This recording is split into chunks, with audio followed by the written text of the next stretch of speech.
یہ امی لقب کیوں دیا گیا؟ یہ اللہ نے دیا، اس کے ہم منکر نہیں ہو سکتے. کیا نہیں ہو سکتے؟ منکر نہیں ہے. ٹھیک ہے. اگر ہم منکر ہو جائیں گے، ٹھیک ہے نا، تو وہ بھی ہم اللہ کی صفت جو نبی نے اپنی صفت ظاہر کی امی کی، تو ہم نبی کی زبان سے پھر گئے.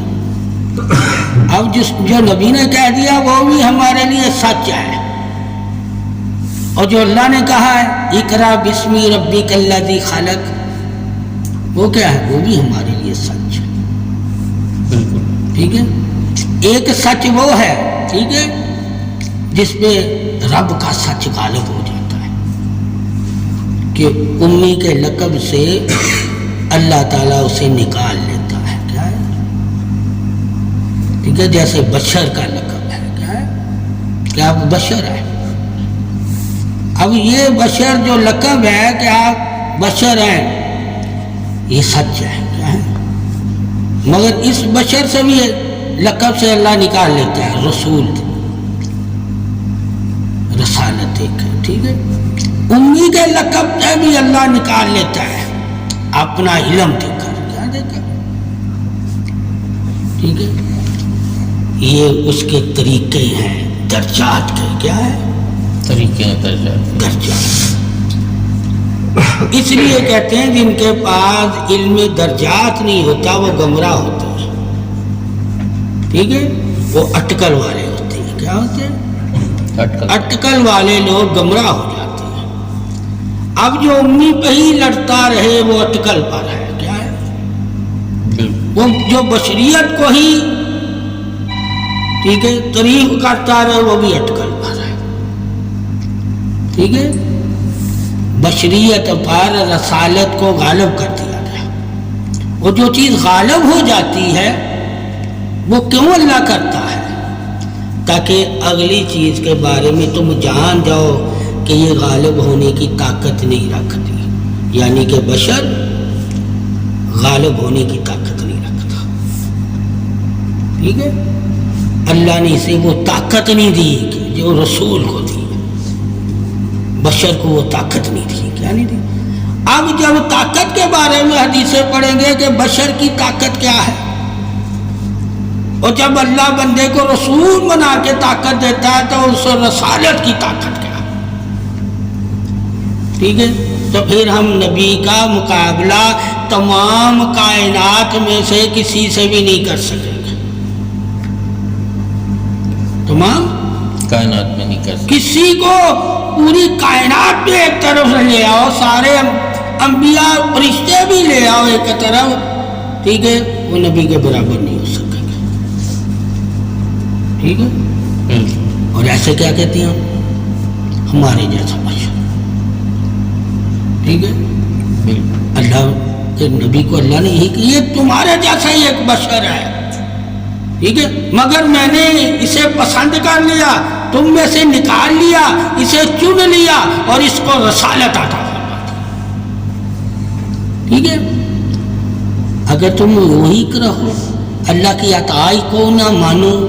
اللہ کی عطا رسالت ہے، بشر ہونا اللہ کی عطا تخلیق ہے. کیا ہے؟ تم تخلیق پہ ایمان رکھو، اور جس کی وجہ سے اللہ نے تخلیق کیا ہو، یعنی کہ محمد صلی اللہ علیہ وسلم کی وجہ، اسے تمام تخلیقوں سے بڑھ کر مانو گے تو تم رسالت پہ ایمان رکھا ہے.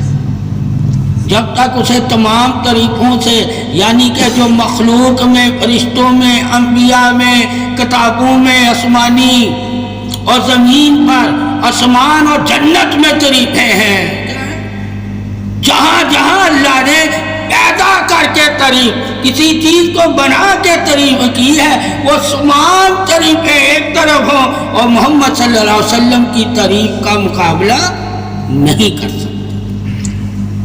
تاکہ تم تعریف میں بھی جان لینا، طاقت میں بھی جان لینا کہ نبی طاقت میں کیا ہے. اور پھر نبی کی تعریف ہم جب کریں تو تعریف میں کتنے عظیم ہیں، اور پھر جب نبی کی پاکی، عدل، طہارت، بصیرت بیان کریں تو اللہ تعالیٰ نے نبی کو کتنی نگاہیں عطا فرمائی. اللہ کے نبی کی نگاہ کہاں تک کام کرتی ہے؟ زمین پر رہ کر. ٹھیک ہے، تو تم نگاہ کی بھی تعریف جب کرو گے تو بشر کی نگاہ کی ایک حد ہے. کیا ہے؟ حد ہے. بشر کے جسم کی ایک حد ہے، اس سے بڑھ کر اس کا جسم نہیں ہو سکتا، اس کا ہاتھ لمبا نہیں ہو سکتا. اللہ تعالیٰ نے اس کو جیسا ہاتھ دیا ہے ویسا ہی اس کا ہاتھ رہے گا. جب محمد صلی اللہ علیہ وآلہ وسلم کی ہاتھ کے موچے کی تعریف کرو گے تو بشر میں وہ قوت نہیں ہے، وہ طاقت نہیں ہے، وہ چشمے نہیں ہے، وہ نبوت اور رسالت نہیں ہے، وہ توحید اور وہ نور نہیں ہے جو اللہ کے نبی کو اللہ نے دیا. اسی وجہ سے آپ کے ہاتھ کی بھی تعریف لکھی گئی. کیا لکھی گئی؟ بے شک یہ تمہاری طرح ہی ہاتھ پیر رکھتا ہے، مگر جب اللہ اتنے ہاتھوں سے کام لینا چاہتا ہے تو اس وقت اللہ کیا کہتا ہے؟ یہ میرے ہاتھ ہے. ٹھیک ہے، اور اللہ کے ہاتھ کے آگے کوئی چیز نہیں ہے جو اس کے ہاتھ کو روک سکے. اللہ نے کسی چیز کو ایسی طاقت دی نہیں ہے جو اس کے ہاتھ کا مقابلہ کر سکے. تو کیا ہوا؟ ابو جہل نے اور کافروں نے پروگرام بنایا، ایک کنواں کھودو. آپ صلی اللہ علیہ وسلم صبح جب یہاں سے گزریں گے تو اس کنویں میں گر جائیں گے اور تم پھر پتھر مارنا. وہ نیچے سے کہے گا میں ابو جہل ہوں اور تم ان کی بات مت سننا. ٹھیک ہے، تو صبح آپ صلی اللہ علیہ وسلم اسی راستے پہ چلے. جب کنویں کے قریب ہوئے تو کون آ گیا؟ اللہ کہتا ہے میں اپنی نبی کی حفاظت کرتا ہوں. تو جبریل علیہ السلام آ گئے. ٹھیک ہے، کہا آپ اس راستے سے پیر موڑ لیں اور اس طرف آپ چل پڑے. ابو جہل کے دماغ سے نکل گیا، وہ اسی راستے پہ آیا اور کنویں میں گر گیا. ٹھیک ہے، کنویں میں گر گیا. اب نبی کے ہاتھ عام بشر والے نہیں رہے، بشر کے ہاتھ کی پہنچ ہے یہاں تک، فٹ 2 فٹ. ٹھیک ہے، تو وہ پتھر مارتے رہے. انہوں نے کہا ہے میں ابو جہل ہوں. لوگوں نے کہا رات کو ابو جہل نے بھی یہی کہا تھا کہ کنویں سے آواز آئے گی میں ابو جہل ہوں، مگر تم لوگ پتھر مارتے رہنا. کہا دیکھو تو صحیح آ کے میں واقعی ابو جہل ہوں. جب دیکھا تو دیکھا ابو جہل ہی ہے. اب کہا مجھے کنویں سے نکالو. رسیاں منگوائی گئی. کیا نبی کا منہ ظاہر ہوا. کیا ہوا؟ مگر اس نے ابو جہل نے جاہلی کی عادت تھی، اسے جہالت ہی تھی، مہر لگی ہوئی تھی. حتیٰ کہ اس دور کا سب سے زیادہ پڑھا لکھا تھا. اور جاہل کیوں کہا اسے؟ وہ اللہ کے علم کا منکر تھا. جو اللہ کے علم کا پڑھا لکھا ہو کے بھی منکر ہو، ہمارا دین اسے جاہل کہتا ہے. یعنی کہ ہمارا رب اور رسول اسے جاہل کہتا ہے. اور تم لوگ تو آج جاہلوں سے علم لے کر انہیں پروفیسر ڈاکٹر کہتے ہو. محمد صلی اللہ علیہ وسلم نے انہیں جاہل کہا. ٹھیک ہے، جب مسلمانوں کو پتہ ہوگا کہ ہم جاہلوں سے علم لے رہے ہیں تو پھر ہم جاہل ہیں. ٹھیک ہے، علم کس سے لینا ہے؟ کہا اللہ رسول سے. اللہ رسول تمہیں بہتر علم دے گا جو تمہارے لیے نور بھی ہوگا، راحت بھی ہوگا، چین بھی ہوگا، کامیابی بھی ہوگا، کامیابی کی دلیل بھی ہوگا، نافع بھی ہوگا اور نقصان کی خبریں دینے والا بھی ہوگا. اور کون سا علم ہے؟ جو تمہیں پاکی بھی دے گا، پرہیزگاری بھی دے گا، متقی بھی بنائے گا، ولی بھی بنائے گا، صالحین بھی بنائے گا. یہ علم تمہیں ایک نہیں رہنے دے گا، ایک نہیں رہنے دے گا. کوئی عالم دین بن جائے گا، کوئی مفتی بن جائے گا، کوئی محدث بن جائے گا، کوئی حافظ قرآن بن جائے گا، کوئی قاری بن جائے گا. اس سے بنیں گے لوگ، مگر ان لوگوں کو انہی طرح سے پکارنا، یعنی کہ کاری کو کاری کہہ کے، مگر جو دنیا کا علم رہ لے، قرآن حدیث کا لے نہ لے، اسے تو جاہل کہہ کے پکارنا، اس کے ساتھ تخلص نہ لگانا کوئی بھی، اس کے ساتھ صرف جہالت کا تخلص ہے کہ وہ علم لے کر بھی اندھیرے میں ہے، جبکہ اللہ کے نبی نے فرمایا علم روشنی ہے، اور دنیا والے بھی کہتے ہیں علم روشنی ہے، تو روشنی نور سے ہے، اور نور کو کیوں نہیں مانتا جب اس کے پاس روشنی ہے؟ اسے پتہ نہیں چاند سورج ستاروں میں بھی روشنی ہے، مگر یہ روشنی اللہ کہتا ہے میرے نور سے ہے۔ جب اللہ کے نور سے یہ روشنی ہے تو تیرے جسم میں بھی روشنی اللہ کے نور سے ہے۔ وہ تیرے جسم میں کون سی روشنی ہے جو اللہ کے نور سے ہے؟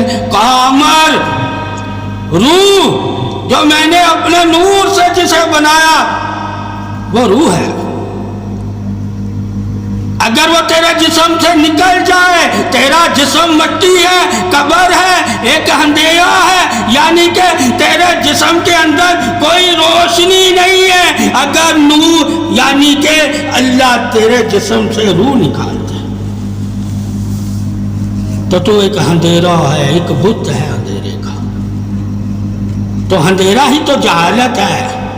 اسی لیے کہا جو اپنے روح یعنی کہ اپنی روح سے واقف نہیں ہے وہ نور سے واقف نہیں ہے، اور جو روح سے واقف ہو گیا وہ نور سے واقف ہو گیا، کیونکہ اللہ تعالیٰ نے تیرے نفس کو نور دیا ہی نہیں، روشنی دی نہیں، یہ تو اندھیرا ہے۔ یہ اگر روشن ہے تو کس وجہ سے ہے؟ کہاں عمر کی وجہ سے، روح کی وجہ سے۔ روشنی ہی گردش ہے، کیا ہے؟ گردش۔ اب تو اپنے جسم کی گردش پوچھ، میرے جسم میں گردش کیا ہے؟ کہا تیرے دل سے اللہ تعالیٰ کہہ رہا ہے تیرے دل میں روح گردش کرتی ہے، جس کی وجہ سے تیرے دل کے خون کی سپلائی شروع ہوتی ہے، اگر اللہ تعالیٰ اس روح کو نکال دے تیرا خون بھی رک جاتا ہے گردش کرنا۔ تو خود سے زندہ ہی نہیں ہے، جب تو خود سے زندہ ہی نہیں ہے تو خود کی مان بھی نہ، تو جس وجہ سے زندہ ہے وہ اللہ کے امر کی وجہ ہے، اللہ کے امر کو مان، اور اللہ کا امر وہ مانتا ہے جو اللہ کے حکم کا پاسدار ہو، اللہ کا امر وہ مانتا ہے جو اللہ کے حکم کا پاسدار ہو۔ اسی لیے کہا روح میرے حکم کی پاسدار ہے، اور نفس میرا حکم نہیں مانتا۔ کبھی بھی اپنے نفس کی باتوں میں نہ آنا، گمراہ ہو جاؤ گے، مگر روح تجھے ہر وقت پیغام دیتی ہے ہدایت کا، موت کا، خوف کا، ناپاکی کا۔ تو جن کے دلوں میں روح بیدار ہوگی وہ اس بیداری کی وجہ سے نور کی عظمت کو جان جائے گا کہ اگر امر کا نور ایسا ہے تو ایمان کا نور کیسا ہوگا۔ اللہ نے امر کے نور کو پاک کہا ہے، ایمان کا نور تو دوسروں کی بھی پاکی کے لیے ہے۔ اب نوروں کی تمہیں حکمت کا پتہ چلے گا کہ ایک نور صرف روح ہے، جس سے روح پاک ہے، اس سے تو اپنا بدن نہیں پاک کر سکتا، مگر جب اللہ کے حکم سے تو اللہ کے نور سے واقف ہوگا تو اپنا بدن بھی پاک کرنے لگ جائے گا، اور تیرا ظاہر باطن پاک ہو جائے گا، اور تو پاکی کو پسند کرنے والا ہو جائے گا اور اللہ کا دوست بن جائے گا۔ یعنی کہ ظاہر باطن پاک ہونا قرب الہی کی دلیل ہے۔ اللہ کے سب سے زیادہ وہ قریب ہوتا ہے جو ظاہر باطن زیادہ پاک ہوتا ہے، ورنہ پاکی تو اللہ تعالیٰ نے کافر، ہندو، عیسائی، سکھ، یہودی کو بھی دی ہوئی ہے، مگر وہ پاکی سے واقف نہیں ہے، مگر روح اس کی بھی پاک ہے، مگر نفس کی خصلت کی وجہ سے، گناہوں کی وجہ سے روح اندھیرے میں قید ہو جاتی ہے۔ روح اندھیرے میں قید ہو جاتی ہے، وہ پھر اندر سے روتی ہے، ٹھیک ہے، انسان کے نفس کو ملامت کرتی ہے۔ حدیث پاک میں روح بھی تیرے نفس کو ملامت کرتی ہے، مگر جب اے انسان تو اپنے نفس کو آپ ملامت کرنے والا ہو جائے گا تو اللہ کا دوست ہو جائے گا۔ روح کے ملامت کرنے سے تو اللہ کا دوست نہیں ہو سکتا جب تک خود نہیں تو اپنی نفس کو ملامت کرے گا۔ یعنی کہ ملامت کس کو کہتے ہیں کہ اس کی جو حرکات ہے اس پہ لعنت کرنا، کہ نفس برائی کی طرف بلاتا ہے، ٹھیک ہے، تو برو پہ لعنت کرنے والا ہے۔ جب تجھے پتہ چل جائے گا اللہ نے دین محمد صلی اللہ علیہ وسلم کی وجہ سے مجھے تو برائی کرنے والوں کے لیے لعنت بنا دیا ہے، اور جب مجھے لعنت بنا دیا ہے تو میں لعنتی لوگوں میں کیوں شامل ہوں؟ اللہ تعالیٰ نے تو مجھے نیک اور صالحین اور صدیقین میں شامل ہونے کا حکم دیا ہے، میں اللہ کے حکم کو نہیں ٹھکرا سکتا مگر لعنتی لوگوں کو میں ٹھکرا سکتا ہوں، تو وہ ٹھکرائے گا لعنتی لوگوں کو۔ تو اس کی صفت کا انسان کو پتہ چل جائے گا کہ یہ سچا مومن ہے۔ جب انسان کو مومن کی صفت کا پتہ چل جائے گا تو انسان اس سے ڈرے گا۔ اللہ نے صفت یہ جو مومن کو عطا کی ہے یہ انسان کو ڈرانے کے لیے ہے کہ انسان ڈرے گا، جس طرح ابلیس ڈرتا ہے نور والوں سے، وہ انسان بھی ڈرے گا نور والوں سے۔ انسان سے خود نہیں ڈرتا، خود تو ایک جیسی طاقت ملی ہوئی ہے، نفسی طاقت۔ کیا ہے؟ نفسی طاقت۔ مگر جب انسان کو ایمانی طاقت کا علم ہو جائے گا کہ اللہ تعالیٰ نے مجھے ایمانی طاقت بھی دی ہے، تو وہ نفسی طاقت والوں سے ڈرنا چھوڑ دے گا، اور نفسی طاقت والے جو ہوں گے جب وہ نور دیکھیں گے تو ایمانی طاقت والوں سے وہ ڈر کر بھاگیں گے۔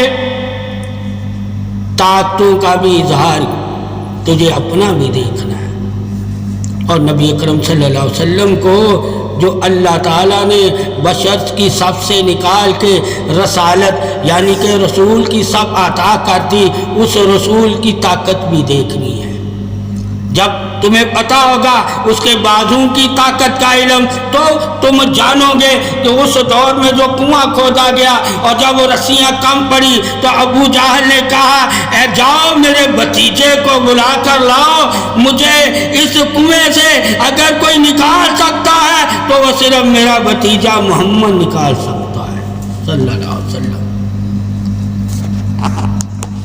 تو لوگ آپ صلی اللہ علیہ وسلم کو بلانے گئے، آپ صلی اللہ علیہ وسلم آئے، آپ نے بھی پہلے رسیاں ہی ڈالی تو کم پڑ گئی، پھر آپ صلی اللہ علیہ وسلم نے اپنا ہاتھ ڈالا، ابو جہل کو اپنے ہاتھ سے پکڑ کر کنویں سے باہر نکالا، جب باہر نکل کے آپ کے دامن سے لگے تو کیا کہا ابو جہل نے؟ مجھے پتا تھا تیرے سوا مجھے کوئی نکال نہیں سکتا کیونکہ تو بہت بڑا جادوگر ہے۔ نعوذ باللہ من ذالک، کہ اس نے اس وقت بھی آپ صلی اللہ علیہ وسلم کی عظمت کو دیکھ کے بھی نہیں مانا۔ آج تو لوگوں کو دیکھنا نصیب ہی نہیں ہے تو عظمت کا اظہار کیسے کریں گے؟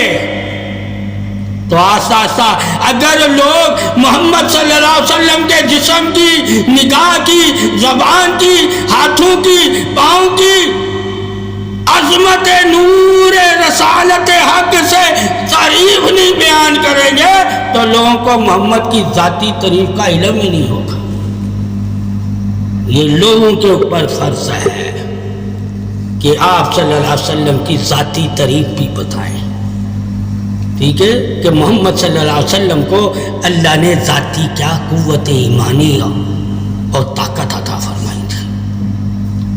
تو آپ صلی اللہ علیہ وسلم رنجیدہ ہوئے اس کی بات سن کے. تو جبریل علیہ السلام ساتھ تھے، کیا تھے؟ مگر جبریل تو ابو جہل کو نظر نہیں آ رہا تھا، نبی کو آ رہا تھا.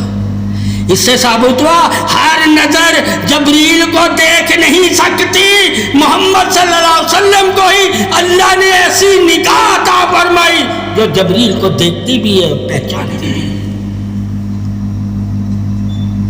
یہ نبی کی نگاہ کا. تو آپ صلی اللہ علیہ وسلم کو جبریل نے کہا ہے محمد صلی اللہ، اللہ کہہ رہا ہے ابو جہل کے سینے پہ ذرا ہاتھ تو مار. تو جس وجہ سے ابو جہل کے لیے نرم ہو جاتا ہے وہ وجہ ایمان ہے. تو چاہتا ہے یہ ایمان والا ہو جائے. نرم ہونے کی چاہت کے پیچھے راز کیا ہے؟ ٹھیک ہے کہ نبی کیوں رحمت للعالمین ہے کہ لوگ ایمان لے آئے. اگر لوگ ایمان ہی نہیں لاتے تو نبی کی رحمت سے کوئی انہیں فائدہ نہیں ملے گا. ٹھیک ہے، فائدہ کون نبی کی رحمت سے آخرت میں پائے گا؟ دنیا میں نبی کی رحمت سب کے لیے ہے، مگر آخرت میں اللہ کہتا ہے نبی کی رحمت کا سایہ صرف اور صرف امتی پہ ہوگا. کس پہ ہوگا؟ امتی پہ. مگر کائنات میں جب ہم اللہ کے نبی کو رحمت للعالمین مانتے ہیں تو سب پہ سایہ ہے، مگر سب کو نظر نہیں آتا اور سب اس سائے پہ ایمان نہیں رکھتے. مگر اس روز سب کو سایہ نظر آئے گا، لوگ کہیں گے ہم ایمان لاتے ہیں، ہمیں زندگی دو. اللہ کہے گا اب نہیں ہے. ٹھیک ہے، جو آج نبی کو نور نہیں مانتے اس دن نبی کے جسم پہ انہیں نور نظر آئے گا. ٹھیک ہے، یہاں تک کہ مومنوں کے دائیں بائیں آگے پیچھے نور ہوگا. اور جو نور نہیں مانتے وہ اس دن ان مومنوں سے نور مانگیں گے. اللہ کہے گا اب انہیں نور نہیں ملے گا، دیوار کھڑی کر دے گا، کیونکہ یہ دنیا میں انہوں نے نور مانگا ہی نہیں ہے اور نہ یہ دنیا میں نور پہ ایمان رکھتے تھے. یہ نور پہ تو ایمان والے رکھتے تھے، اور جب وہ مانگتے تھے تو ایمان والے کہتے تھے اللہ ہمارے سینوں میں نور عطا کر دے، ہمارے دائیں بائیں آگے پیچھے اوپر نیچے نور عطا کر دے. اور جنہوں نے مجھ سے مانگا ہے میں قیامت والے دن انہیں کو دوں گا. اصل اللہ سے اس کا نور مانگا کرو، کیونکہ نور کافر نہیں مانگتا. علم تو رزق تو کافر بھی مانگ لیتا ہے. ٹھیک ہے، جو چیزیں کافر بھی لیتا ہے اللہ سے، یعنی کہ اللہ پہ ایمان نہیں رکھتا، مگر کافر سے اللہ کا وعدہ ہے میں اسے وہ چیزیں عطا کروں گا، یعنی کہ رزق بھی دوں گا، اولاد بھی دوں گا، علم بھی دوں گا، مگر کیا نہیں دوں گا؟ کہا صرف نور نہیں دوں گا، نور نہیں دوں گا. ہم دیکھتے ہیں کافروں کے پاس ہمارے سے زیادہ سہولتیں ہیں. پوچھو صحیح، اس کا وعدہ ہے اللہ کا کہ تم سے زیادہ میں دوں گا.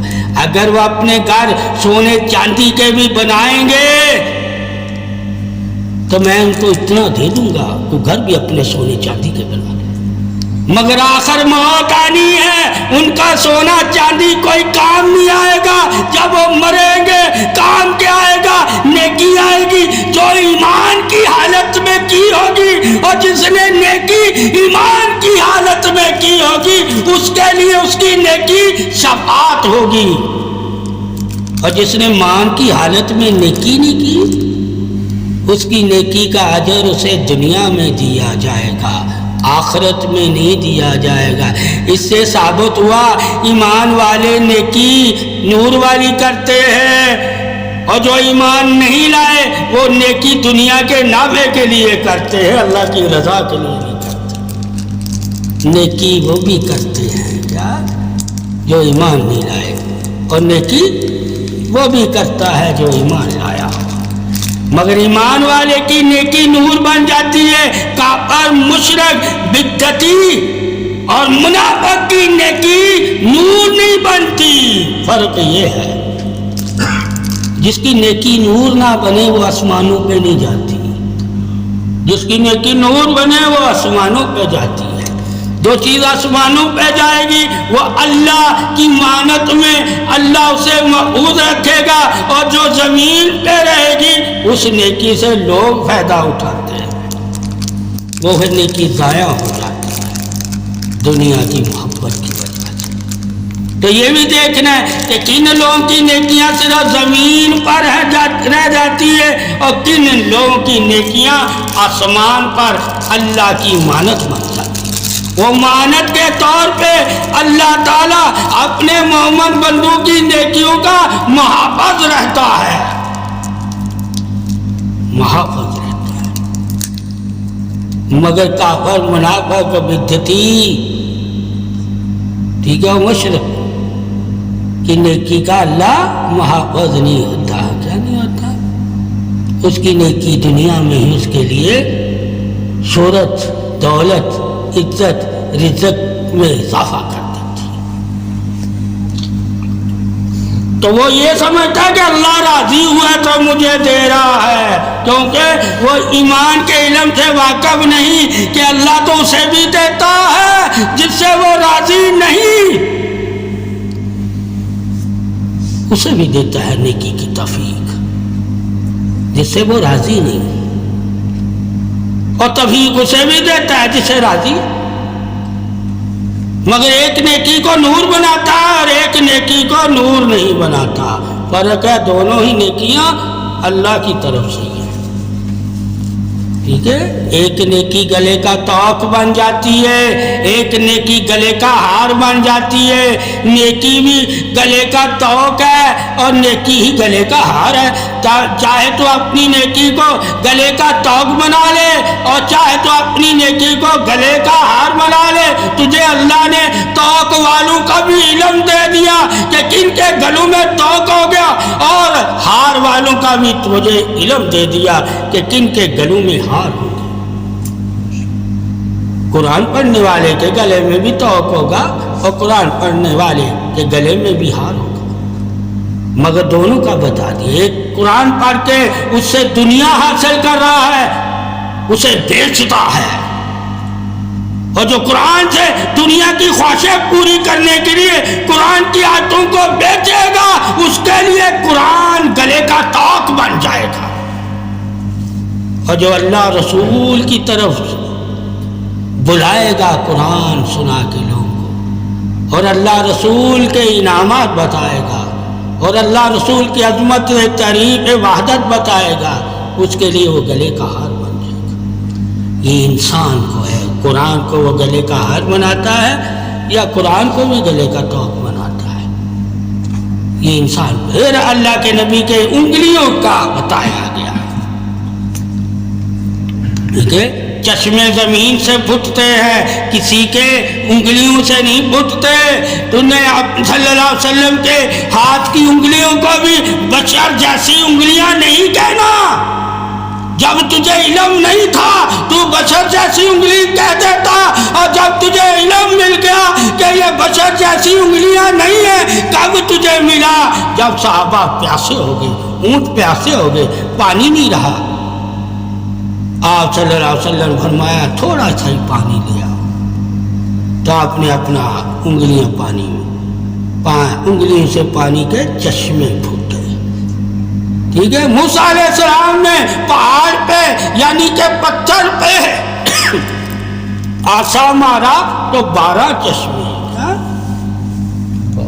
نبی بھی زمین پہ وار دیتے آسا، چشمے نکل آتے، مگر آپ صلی اللہ علیہ وسلم نے انگلیوں سے چشمے جاری کیے، کیونکہ اللہ کو اور اللہ کے رسول کو معلوم ہے کہ نبی ہی ایسا ہے میرا کہ جو اپنی نگاہ سے بھی معجزہ دکھا سکتا ہے، اپنے جسم سے بھی معجزہ دکھا سکتا ہے۔ باقی کسی نبی نے اپنے جسم سے معجزے نہیں دکھائے، کیا نہیں دکھائے؟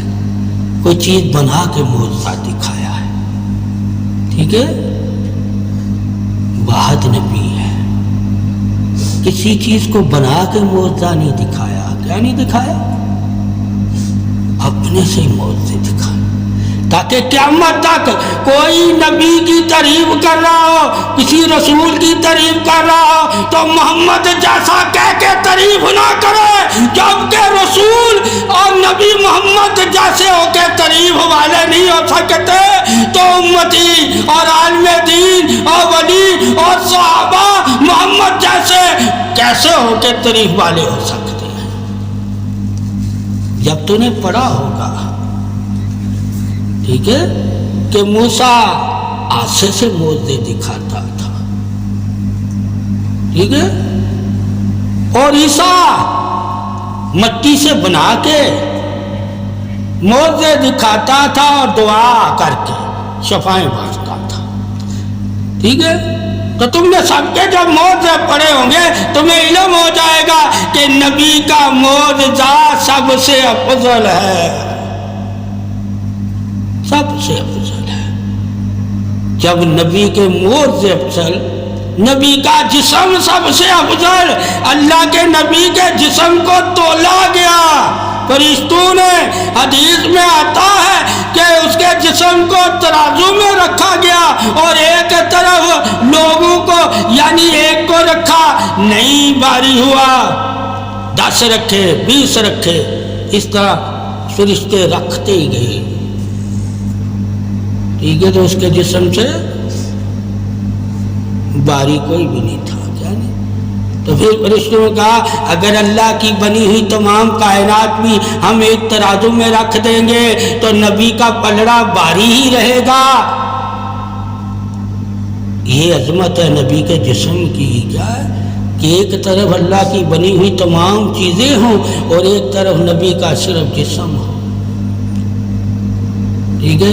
جسم ہمیشہ باری رہے گا, چیزوں کا پلڑا اوپر ہو جائے گا تاکہ تم جسمانی محبت بھی کرو, ایمانی محبت بھی کرو, دلیلی محبت بھی کرو, یقینی محبت بھی کرو, نسبت والی محبت بھی کرو, معجزے والی محبت بھی کرو, قرآن والی محبت بھی کرو, الہام والی محبت بھی کرو. تم محبت کرو نبی کے سراپائی محبوب ہونے پر, تم ہر ادا سے نبی کی محبت کرو تاکہ اللہ کے تم بھی محبوب بن جاؤ. اس لیے کہتے ہیں کہ نبی کی سنت ہی اللہ کی محبت ہے. فرض جو ہے اللہ کی محبت نہیں ہے, اللہ کی وحدت ہے, تعریف ہے, ٹھیک ہے. اب ایک محبت ان تعریف ہے, ایک وحدت ان تعریف ہے. واحد والا ہی تو کہتا ہے اس کی جو میں نے تعریف کی ہے وہ کیوں کی ہے, میں اس سے محبت کرتا ہوں. محبت میں ہے تعریف وسعت والی ہے, وحدت میں تعریف وسعت والی نہیں ہوتی. اللہ ہی تعریف والا ہے, اس کے برابر کسی کو تعریف والا نہیں کہنا, ٹھیک ہے, ورنہ شرک ہو جائے گا. مگر وسعت میں تعریف کے درجے ہیں, ٹھیک ہے, کہ تو نبی کو بھی تعریف والا کہہ سکتا ہے, اللہ کو بھی کہہ سکتا ہے, صحابہ کو بھی کہہ سکتا ہے. یعنی کہ جس انسان نے کوئی نبی کی ادا کو یعنی سنت کو اپنایا ہوا ہے, اس سنت کے وجہ سے تو نے اس بندے کی تعریف کرنی ہے, اس سنت کی وجہ, اور اللہ کی تعریف فرض کی وجہ سے کرنی ہے. کیا اللہ کی تعریف فرض کی وجہ سے. اب سنت تو وہی اپنائے گا نا جو ایمان والا ہوگا, ایمان والوں میں شامل ہوگا. ایمان والوں میں شامل ہونے کی دلیل کیا ہے, کہا مومن وہی ہے جو نماز پڑھتا ہو. ایمان والے نماز پڑھتے ہیں اور کافر منافق مشرک نماز نہیں پڑھتا.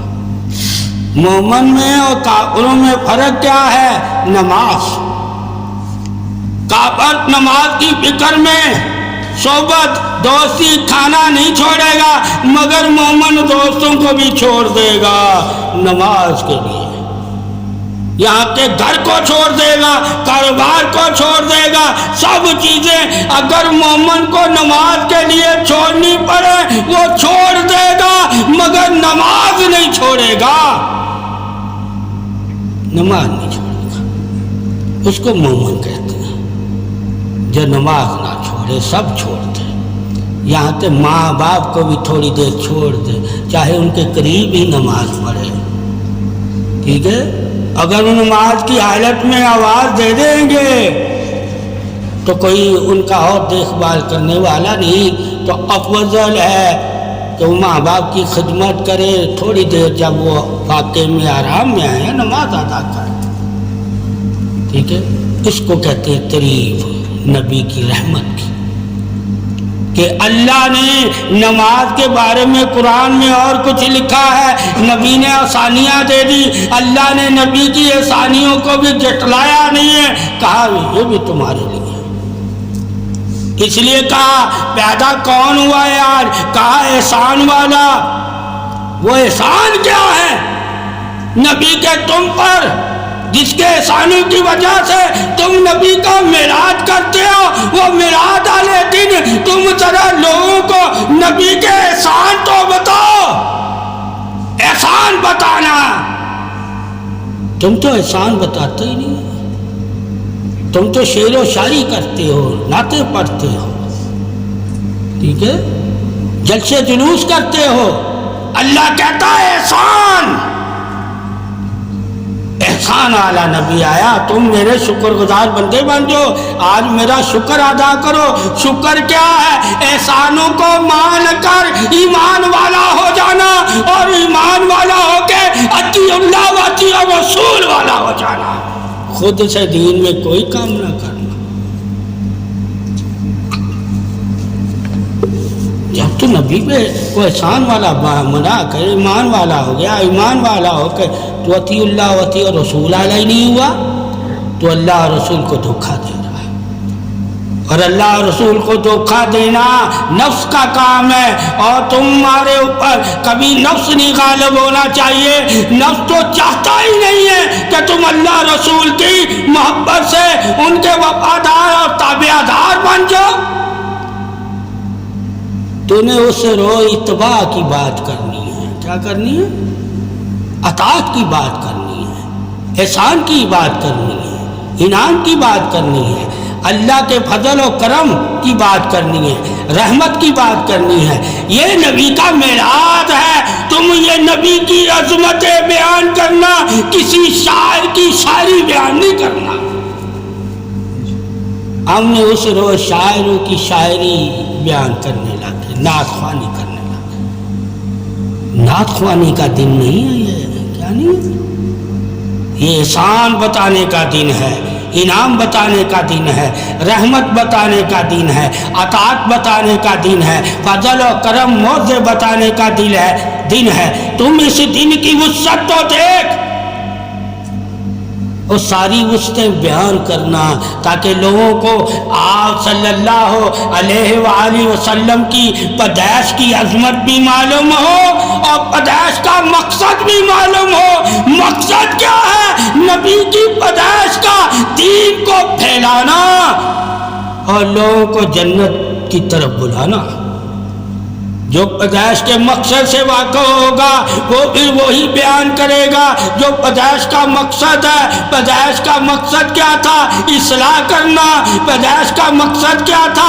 نور کی طرف بلانا، نور والا بنانا۔ پیدائش کا مقصد کیا تھا؟ نبی کی صفتیں بیان کرنا، نبی کے موت سے بیان کرنا، نبی کی عظمت بیان کرنا، نبی کی تعریف بیان کرنا، نبی کی پاکی بیان کرنا، نبی کی اطاعت بیان کرنا، نبی کی محبت بیان کرنا، نبی کا قرب بیان کرنا، نبی سے وفا کے طریقے بیان کرنا کہ جن صحابہ نے آپ صلی اللہ علیہ وسلم سے محبت کر کے ان سے وفا کی، اللہ نے ان کو کیا درجہ عطا فرما دیا۔ اے لوگو، تم بھی اس نبی کے محبت والے بن جاؤ، اس نبی کے عزت کے پاسدار بن جاؤ، اس نبی کی تعریف کے ڈنکے بجاؤ، اس نبی کی توحید جس کا وہ اعلان کرتا تھا وہ توحید کے بارے میں بتاؤ کہ اللہ وحدہ لا شریک نے یہ ہم پہ نبی جو بھیج کر احسان کیا ہے، اس احسان کا اللہ کا مقصد کیا تھا کہ تم انعام والوں جیسے ہو جاؤ اور انعام والوں میں شامل ہو جاؤ. یہ مقصد تھا، تمہیں انعام والا بنانا. صرف پیدا کر کے احسان والا ہی نہیں، انعام والا. تم انعام والوں جیسے ہو جاؤ. اس وجہ سے آپ صلی اللہ علیہ وسلم کی ذاتی تعریف کیا ہے؟ آپ کا جسم، آپ کا جسم. اور آسمانی تعریف کیا ہے؟ قرآن. آپ کی جسم کی آسمانی تعریف کے بارے میں علم لینا تو قرآن سے لینا، آپ کی ذاتی جسم کے بارے میں علم لینا تو صحابہ اکرام سے لینا. اب قرآن سے بھی علم لینا لازم ہے، صحابہ اکرام سے بھی علم لینا لازم ہے. اگر صحابہ اکرام سے علم نہیں لوگے تمہیں کیسے پتا چلے گا کہ نبی نے چاند کے 2 ٹکڑے کیے تھے، نبی نے اپنے ہاتھوں سے چشمے جاری کیے تھے؟ قرآن میں تو نہیں ذکر ہے. قرآن میں تو یہ ہے معجزے والا بنا کر بچا. معجزہ کیا قرآن میں؟ کہا قرآن ہی معجزہ ہے. کیا ہے؟ قرآن ہی معجزہ ہے. اب جب قرآن معجزہ ہے، جس پہ اترا ہے، وہ ان تمام معجزوں سے افضل ہے، افضل ہے. پھر ہمیں پتہ چلے گا قرآن سے افضل دنیا میں کون ہے. کہا بوجھ اٹھانے والا. بوجھ اٹھانا. کس نے قرآن کا بوجھ اٹھایا؟ کہا جب پہاڑوں سے پوچھا گیا ایک آیت میں تمہیں دے دوں، پہاڑوں نے کہا ہم تو ریزہ ریزہ ہو جائیں گے ایک آیت پہ. اور جب نبی سے اللہ نے کہا اقرا باسم ربک الذی خلق، ایک آیت لے لو، یہ میں تمہیں پڑھا رہا ہوں، یہ پڑھ لو، تو آپ تو ریزہ ریزہ نہیں ہوئے. آپ نے کہا میں امی ہوں بس. ٹھیک ہے. پھر اللہ کے نبی نے بھی پڑھا اقرا باسم ربک الذی خلق، یعنی کہ قرآن کے بوجھ اٹھانے والا ہو گیا پڑھ کر. اب اللہ کے نبی نے قرآن کو اپنے سینے پہ اٹھا لیا. جبکہ زمین کے سینے پہ قرآن اترتا تو زمین زمین نہ رہتی. کس کے سینے پہ قرآن؟ جو تمام طاقتوں سے بڑھ کر طاقت والا ہے، یعنی قرآن کی طاقت کو بھی اٹھانے والا. قرآن کی طاقت کیا ہے؟ کہا نور ہے یہ. اگر یہ نور کہیں ظاہر ہو جاتا تو ہر چیز جل جاتی. مگر کس کے سینے پہ ظاہر کیا؟ جو جلا ہی نہیں ہے. کیا نہیں؟ کیوں نہیں جلا؟ کہا میں نے اس کو بچپن میں ہی نور اس کے سینے میں رکھ دیا تھا چاک کر کے، تاکہ جب قرآن نازل ہوگا اگر نور کی صورت میں تو پھر بھی یہ برداشت کرنے والا ہوگا. اللہ کہتا ہے میں بندے پر اتنا ہی بوجھ ڈالتا ہوں جتنی میں نے اسے اٹھانے کی طاقت دی ہے. اللہ کی طاقت کا بندے کو پتہ چل جاتا ہے جب محمد صلی اللہ علیہ وسلم کا وہ قرآن پڑھ لیتا ہے کہ اللہ نے محمد صلی اللہ علیہ وسلم کو کتنی طاقت عطا فرمائی کہ قرآن ہی پورا اٹھا لیا. جس آیت کو اٹھانے کے لیے پہاڑ تک تیار نہیں ہے، حتیٰ کہ پہاڑ بڑے طاقتور ہوتے ہیں، زمین کو بھی وہ اپنی طاقت سے دبائے ہوئے ہیں. ٹھیک ہے، اپنی طاقت سے ہل نہیں جاتی. کیا ہے؟ اللہ نے پہاڑوں کے بارے لکھا کہ میں نے یہ پہاڑ جو ظاہر کیے کیا ہے؟ یہ کیل ہے، زمین کو کیا ہے گردش سے روکنے کے لیے تھامے ہوئے ہیں. ٹھیک ہے، یہ زمین کو ہلنے نہیں دیتی، ورنہ زمین ہل رہی تھی. کیا تھی؟ پہلے زمین پانی پہ ٹھہر نہیں رہی تھی. پھر اللہ تعالیٰ نے پہاڑوں کی گہرائی پانی میں بھی ملے گی، تاکہ یہ نہ کہ یہ زمین کی طاقت سے ٹھہرے ہوئے ہیں، یہ پانی پہاڑوں میں بھی ٹھہرے ہوئے ہیں تو پہاڑوں کی طاقت سے بھی یہ زیادہ طاقتور ہے، یعنی پہاڑ پانی کی طاقت سے بھی زیادہ طاقت والے ہیں، ٹھیک ہے، اور آگ کی طاقت سے بھی زیادہ طاقت والے ہیں۔ کچھ پہاڑوں میں آگ اللہ نے رکھی ہوئی ہے، کیا رکھی ہے؟ وہ آگ پہ پردہ ڈالے ہوئے ہیں، ٹھیک ہے، اور جب وہ پردہ ہٹتا ہے تو لاوا نکلتا ہے، ٹھیک ہے، اور کچھ پہاڑوں میں پانی رکھا ہوا ہے، جب وہاں سے پردہ ہٹتا ہے تو چشمے ٹوٹتے ہیں۔ کہا یہ کیوں رکھا؟ دیکھنے میں تو پہاڑ نظر آتا ہے، اندر آگ کے لاوے ہیں، یہ کیوں رکھا؟ تاکہ تمہیں پتا چل جائے دیکھنے میں تو ہمارے جیسا بشر نظر آتا ہے، مگر اندر قرآن کا نور ہے، یہ نور ہے اندر سے، تاکہ دلیل دینے میں تمہیں آسانی رہے، دلیل دینے میں، ٹھیک ہے، کہ اگر پہاڑوں کے اندر اللہ اگر لاوے رکھ سکتا ہے مگر دیکھنے میں پہاڑ نظر آ رہا ہے، اسی طرح محمد صلی اللہ علیہ وسلم دیکھنے میں بشر نظر آ رہا ہے مگر اندر کے بارے میں اللہ کیا کہہ رہا ہے؟ میں نے اس کے سینے پہ قرآن اتارا ہوا ہے، قرآن نازل کیا ہے، یعنی کہ لکھا ہوا ہے۔ جس کے سینے میں قرآن لکھا جائے وہ امی نہیں رہتا، پھر امی نہیں رہتا، ٹھیک ہے، اس کا سینہ علم والا ہے، اس کا سینہ ہی قرآن سے روشن ہے، اس کا علم ہی آسمانوں والا ہے، تو اس کے علم کی عظمت کیا ہے؟ اللہ کی ذات خود، اس کے علم کی عظمت کیا ہے؟ تعریف کیا ہے؟ اللہ کی ذات خود، اللہ کہہ رہا ہے میں تجھے پڑھا رہا ہوں، اقرا بسم ربک الذی خلق، یہ نبی کے علم کی تعریف ہے۔ نبی امی ہے، امی تعریف نہیں ہے، ان پڑھ، اور تعریف کیا ہے؟ اللہ کہتا ہے جب میں تجھے پڑھا رہا ہوں میرا پڑھانا ہی تیری تعریف ہے۔ ایسی تعریف میں نے کسی انبیاء کو، کسی رسول کو نہیں دی جیسی تعریف تجھے دی ہے، ٹھیک ہے، تو یہ بھی جاننا ہے کہ محمد صلی اللہ علیہ وسلم امی تھے، امی رہے نہیں ہیں، رہے نہیں، کیا ہو گئے؟ اللہ سے پڑھنے والے، اور اللہ سے پڑھ کر اپنی امت کو پڑھانے والے، یہ اللہ سے پڑھتے ہیں اور لوگوں کو پڑھاتے ہیں، لوگوں سے نہیں پڑھتے، کہ کوئی یہ دعویٰ نہ کرے کہ یہ آسمانی نہیں ہم جیسا علم والا ہے، یہ دعویٰ نہ کرے، یعنی کہ علم میں بھی زمین والے یہ نہیں کہہ سکتے جس طرح کہ ہم پڑھے لکھے ہیں اسی طرح کا نبی پڑھا لکھا ہے۔ کہا نبی تمہاری طرح نہیں پڑھا ہوا، اللہ نے جس طرح نبی کو پڑھایا ہے اللہ جانتا ہے وہ کیسا پڑھا ہوا ہے، اللہ نے پھر اسے کتنے طریقے سے پڑھایا۔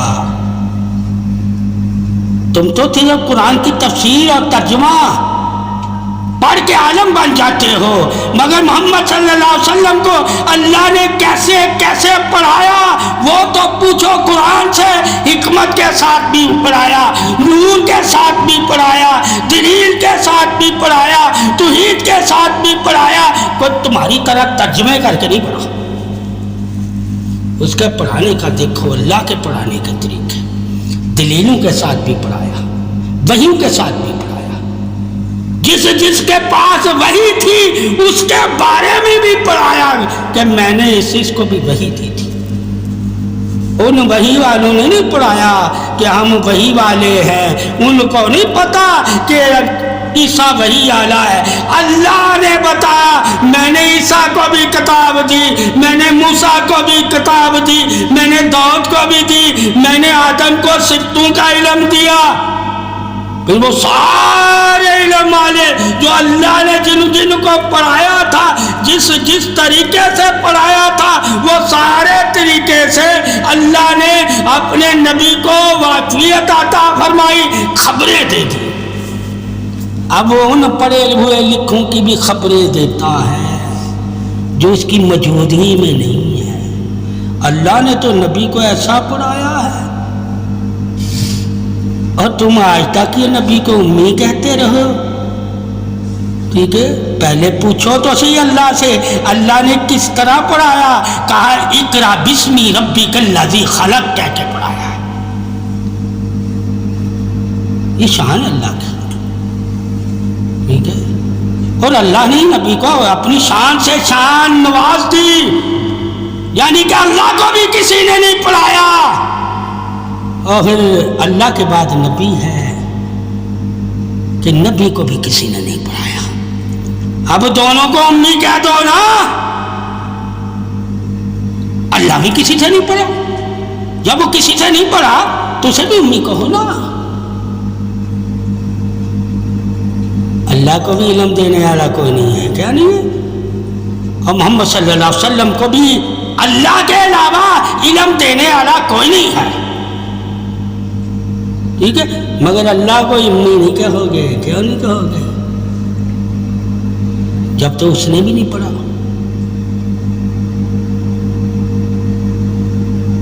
کوئی دلیل دو اس کے پڑھنے کی، اور نبی کے پڑھنے کی تو دلیل ہے، اللہ پڑھا رہا ہے، اللہ کے پڑھنے کی کیا دلیل ہے؟ اسے کون پڑھا رہا ہے؟ اس لیے کہتے ہیں اللہ علم میں بھی وحدہ لا شریک ہے، اور محمد صلی اللہ علیہ وسلم دنیا میں کے علم میں وحدہ لا شریک ہے، کہ جس طرح کا نبی کو علم اللہ نے پڑھا کے دیا ہے، اس طرح کا علم دنیا میں اللہ نے کسی کو نہیں دیا۔ یہ اللہ کی شان تعریف بادشاہی ہے کہ اللہ نے اپنے نبی کو بھی وہی عطا فرمایا جو اللہ کے پاس تھا، یعنی اللہ نے بھی کسی سے نہیں لیا اور نبی نے بھی کسی سے نہیں لیا، نبی نے اللہ سے لیا ہے اور اللہ نے کسی سے نہیں لیا۔ اللہ وہ ہے علم والا جو کسی سے لیتا نہیں ہے، اور نبی وہ ہے علم والا جو اللہ سے لے کر ہمیں دیتا ہے، ایسا کوئی اور نبی نہیں ہے، ٹھیک ہے۔ تو آپ صلی اللہ علیہ وسلم کی تعریف بیان کیا کرو، ٹھیک ہے۔ تعریف کہاں سے شروع ہوتی ہے؟ کہا جب میں نے اسے رسول کہہ دیا، اور جب میں نے بشر کیا تو تمہارے جیسا تھا، ٹھیک ہے، وہاں سے تعریف تمہاری ہی شروع ہے، اور جب رسول کہا تو تعریف میری شروع ہے، ٹھیک ہے۔ تو جہاں سے اللہ کی تعریف شروع ہو وہاں سے نبی کی تعریف شروع کیا کرو، اور جہاں سے بشر کی شروع ہو وہاں بشر کی کرو، کہ بشر ایسا ہے، بشر ایسا ہے، بشر ایسا ہے، ٹھیک ہے۔ جب رسول کی بات آئے تو کہا رسول احمد بھی ہے، رسول یاسین بھی ہے، رسول مزمل بھی ہے، رسول طیب بھی ہے، رسول طاہر بھی ہے، یہ رسول کی تعریف ہے، ٹھیک ہے۔ تو جب تمہیں نبی کی تعریفوں کا علم ہوگا تو تم اس کی تعریف والے ہوگے، اور اگر تمہیں اللہ کی تعریفوں کا علم ہوگا تو اللہ کی تعریف والے ہوگے۔ مگر اللہ پھر اپنی تعریفوں سے نبی کو تعریف عطا کر دیتا ہے، اپنے علم سے نبی کو علم عطا کر دیتا ہے، اپنے نور سے نبی کو نور عطا کر دیتا ہے، اپنی محبت سے نبی کو محبت عطا فرما دیتا ہے۔ پھر جب اللہ کی عطائیں دیکھو گے تو محمد صلی اللہ علیہ وسلم کے ساتھ، تو محمد کو تعریف والا کہنا تمہارے لیے فرض ہو جائے گا، اس لیے کہ اللہ نے اسے تعریف والا بنا کر بھیجا ہے۔ تو تم اس کے بھیجے ہوئے نبی کی تعریف نہیں کرو گے، جبکہ نبی کی تعریف اللہ خود کر رہا ہے۔ یہ شان ہے۔